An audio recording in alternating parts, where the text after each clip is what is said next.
Deepika ಪಡುಕೋನೆ Bollywood ನಲ್ಲಿ ತುಂಬಾ successful heroine. ಅವರ ಕನ್ನಡ ಅಭಿಮಾನ ಯಾವಾಗ್ಲೂ ಇದ್ದೇ ಇರುತ್ತೆ. ಇದಕ್ಕೆ ಸಾಕ್ಷಿಯಾದಂತೆ ಮೊನ್ನೆ ಪಂಜಾಬಿ ಸಿಂಗರ್ ಮತ್ತೆ ಆಕ್ಟರ್ ದಿಲ್ಜಿತ್ ಅವರು ಬೆಂಗಳೂರಿನಲ್ಲಿ ಒಂದು ಮ್ಯೂಸಿಕ್ ಕಾನ್ಸರ್ಟ್ ಮಾಡ್ತಾ ಇದ್ರು.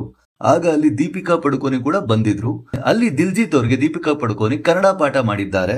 ನಾನು ನಿಮ್ಮನ್ನ ಪ್ರೀತಿಸ್ತೇನೆ ಅಂತ ಕ್ರೌಡ್ಗೆ ಹೇಳಿ ಅಂತ ಅವ್ರಿಗೆ ಹೇಳ್ಕೊಟ್ಟಿದ್ದಾರೆ. ಅದೇ ರೀತಿ ದಿಲ್ಜಿತ್ ಅವರು ಮಾತಾಡ್ಲಿಕ್ಕೆ ಟ್ರೈ ಮಾಡಿದ್ದಾರೆ.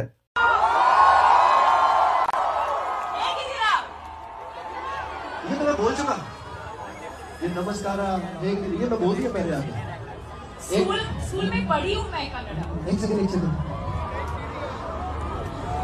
नाम नन्नुआ नानिनुआ नमना Preeta come on man something like that ನಾನು ನಿನಗೆ ಪ್ರೀತಿಸ್ತೀನಿ मैं पहले याद करके आया था.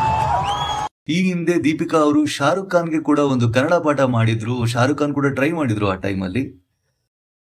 But I think Shahrukh sir ನಿಮಗೆ ಇವಾಗ ಹೇಳ್ತಾರೆ ಸ್ವಲ್ಪ 6 ಜನರಂತ ಸಮ ಇಲ್ಲೇ ಇದ್ದು ಕನ್ನಡ ಮಾತಾಡೋಕೆ ತುಂಬಾ ನಟಿಯರು ಹಿಂಜರಿತಾರೆ. ಅವ್ರ ಮುಂದೆ ದೀಪಿಕಾ ಪಡುಕೋನೆ ಒಬ್ಬ ಕನ್ನಡತಿ, ಮತ್ತೆ ಎಲ್ರಿಗೂ ಸ್ಫೂರ್ತಿ. ಕನ್ನಡ ಮಾತಾಡ್ಬೇಕಾದ್ರೆ ಯಾವತ್ತೂ ಹಿಂಜರಿಯೋದಿಲ್ಲ. ಮತ್ತೆ ಅದೇ ರೀತಿ ಯಾವಾಗ ಟೈಮ್ ಸಿಗುತ್ತೋ ಆ ಟೈಮಲ್ಲಿ ಕನ್ನಡ ಮಾತಾಡ್ತಿರ್ತಾರೆ. ಅವರ ಈ ನಡವಳಿಕೆ ನಮ್ಮೆಲ್ಲ ಕನ್ನಡಿಗರಿಗೆ ಇಷ್ಟ ಆಗ್ತಾ ಇದೆ.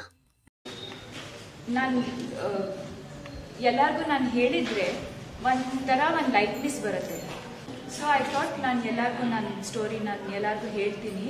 ಮತ್ತು ನನ್ನ ಸ್ಟೋರಿ ಕೇಳಿಬಿಟ್ಟು ಎಲ್ಲರಿಗೂ ಸ್ವಲ್ಪ ಹೆಲ್ಪ್ ಆಗಿದ್ರೆ it be a good thing.